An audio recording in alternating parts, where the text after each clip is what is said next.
350 ang full tank nito. Liters, 6.25 liters.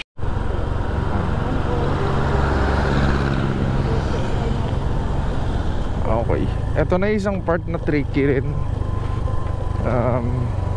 Marami din na didisgrasya dito. Napaka-vast ng lugar na to. Sobrang lawak niya. And napaka-sharp ng curve, lalo na pag tinignan mo sa mapa. Alright. Saludo sa mga nagsisignal. Yun siya.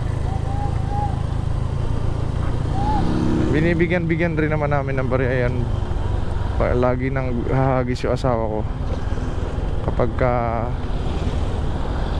weekly kasi kami halos dito.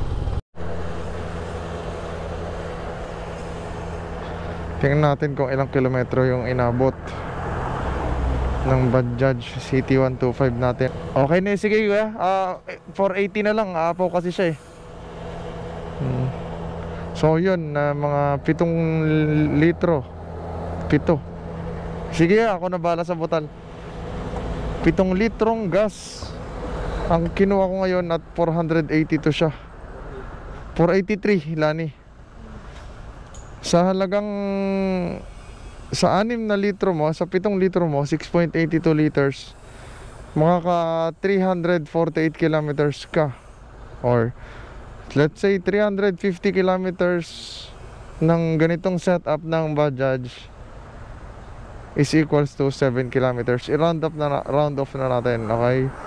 350 kilometers is equals to 7 liters of gasoline. Ganun katipid itong setup natin.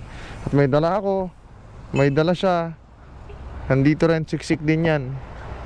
And takbong chill lang, takbong normal lang. May waswas pero konti lang naman pag sobrang luwag lang. So ganun talaga yan. At punta na kami ng Naga. Check natin kung gaano kalayo yung Naga. Kuhain mo lang yung sukle.